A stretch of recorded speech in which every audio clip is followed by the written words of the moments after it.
Welcome back. This chapter is on retirement plans.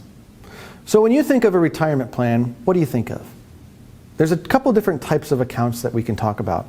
Today I want to show you the different attributes of the different types of accounts that you can set up. One of my favorite sayings that I always use is, technically you do not need a qualified retirement plan to retire. You need money. And where your money sits, arguably, is more important than the rate of return you're trying to chase. Want proof? Spend it. Most advisors do not talk about how much we can spend from a retirement plan. So, let me show you different ways that we can set up a retirement account. The first way, most people think of a retirement account as being a 401k or an IRA or a SEP IRA or a 403b. All of these are just different fancy ways of saying pre-taxed accounts. Okay? So, column 1 here, we'll have your pre-taxed accounts or qualified retirement plans. There's another type of retirement plan that a lot of people like too. It's called a Roth IRA or a Roth 401k. Now, you might have heard the term. I want to show you the different attributes that a Roth can have. Now, third column, way to the side here. Most people don't realize that this asset can be used as a retirement strategy, but it can. It's called life insurance. Life insurance is in force to create a really big death benefit at death for your beneficiaries. But before you die, you can have a cash account inside that policy that carries cash value. So I want to talk about how life insurance can be used as a retirement plan while you're alive. Put that in big letters here. While you're alive. Life insurance, yes, it's there for when you're gone, but this is how you can use it while you're still alive. So let's go through it. On the left here, let's talk about the contributions. The contributions, when I make to a 401k or an IRA, are pre-taxed, meaning I don't have to pay taxes on anything that I put into the IRA. Another way of saying that, I make $100,000 this year, I put $5,000 into the IRA, the IRS will only tax me on that $95,000, not the full $100,000. So this is a really good quality. The taxes are not due at the time of contribution. Now, let's talk about a Roth IRA. When I put money into a Roth IRA, it is taxable. So I'll pay tax up front, take whatever's left over, and then put that money inside of the Roth. So that's an after-tax investment. Life insurance. Life insurance is also an after-tax investment, meaning I'm going to pay tax up front, I take whatever's left over, I put it into the insurance contract. Okay? Let's talk about the accumulation.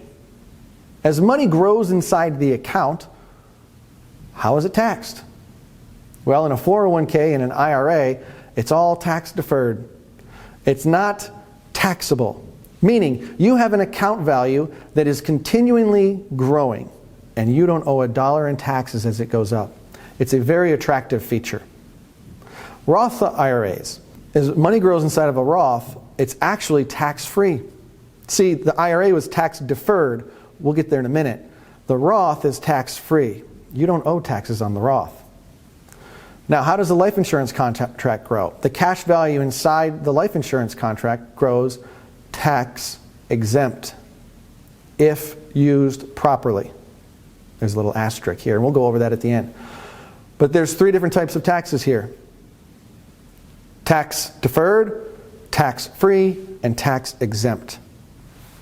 All of which are pretty attractive until it comes to the distribution phase. So let's talk about distribution. Let's assume now that you've gotten to full retirement age, 59 and a half, and you access the money, you start to take money out of the retirement plan. Remember, what's the only reason to save in the first place?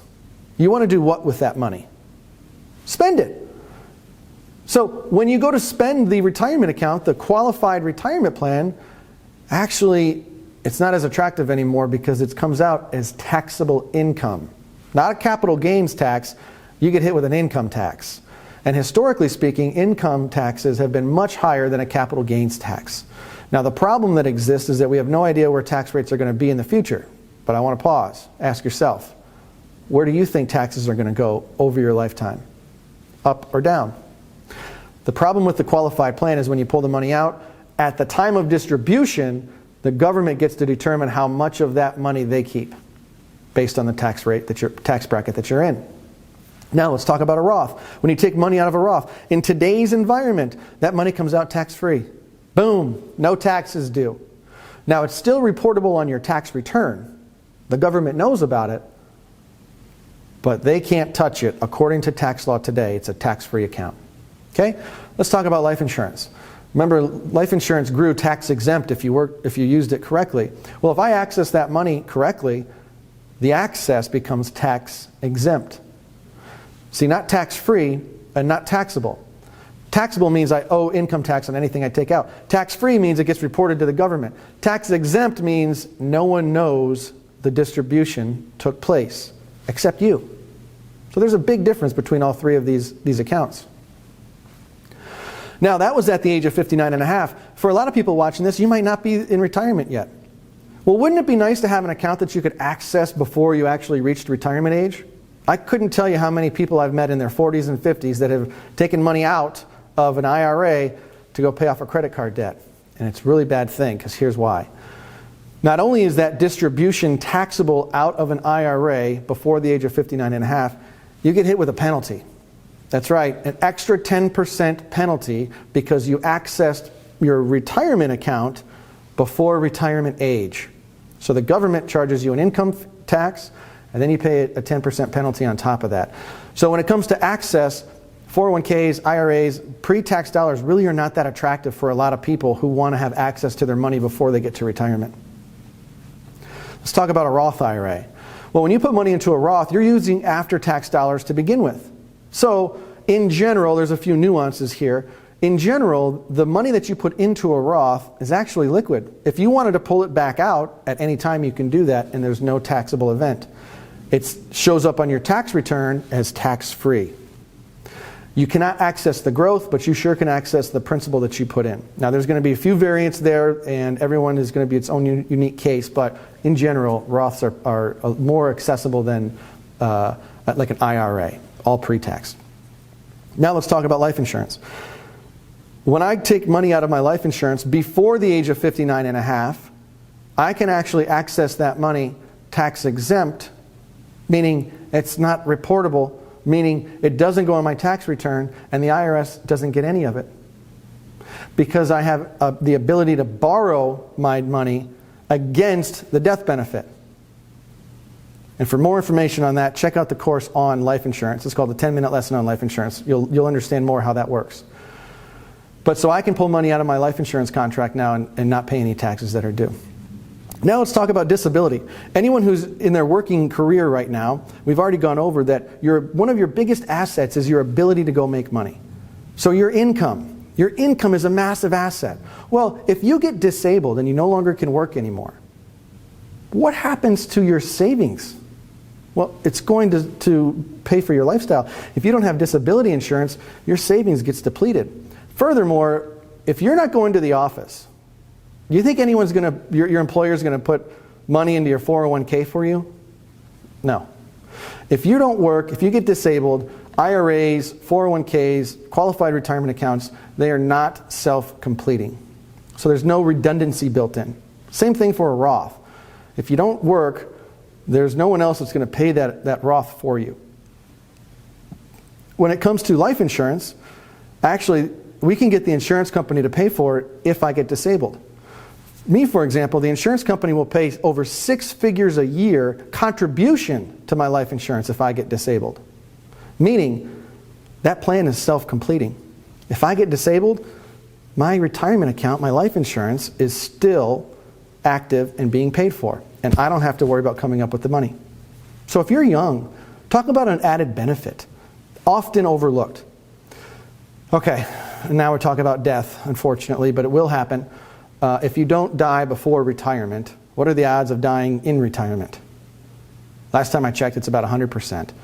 So when you pass away and you transfer a 401k or an IRA or a pre-taxed account to your beneficiaries, they are going to pay tax on that money when they realize it, and the value of that account is only as much as what the market says it's worth after the taxes are paid. So the market will determine what your heirs get. Same with the Roth. The Roth is still predicated on market value. So when you pass away, that money will be able to go to your beneficiaries tax-free, but the value is just based on the market. Now, let's talk about life insurance. Well, rule number 1 of life insurance is that it provides a really big death benefit when you pass away. So if I pass away before I retire, my family inherits a very large sum of money. If I pass away in retirement, they're still going to inherit a large sum of money, and that death benefit comes to them tax-free. Yep, there's not even an income tax due on that death benefit. Now at state levels, anything above 20 million, and this number always changes, anything above 20 million, that can be taxed as an estate tax, but we're just talking about income taxes here for now. So, of these three examples, which column has more red?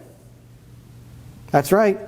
Probably the most popular retirement plan has more red attributes than the other two columns. So, knowing what you know now, which one of these columns would you not want to be funding all of your money into? So let's cross that one off. Let's talk about a Roth for a second. A Roth is a phenomenal product.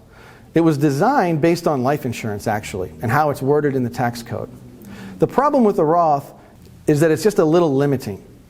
When it comes to the contributions inside of a Roth IRA, there's a limit to how much I can put in. And those numbers always change. I think it's around $5,500 a year right now. But I cannot put more than $5,500 a year into a Roth. So my contributions are really limited. Furthermore, you're also limited by income. And if you make over X amount of dollars a year, you aren't even allowed to put money into a Roth. So it's a great plan, but it's just limiting. I hope that helps you understand the different types of retirement accounts that you can get. Obviously, the one that I like is the one that has more green. Now you have to ask yourself, do you want to have access to your money before retirement?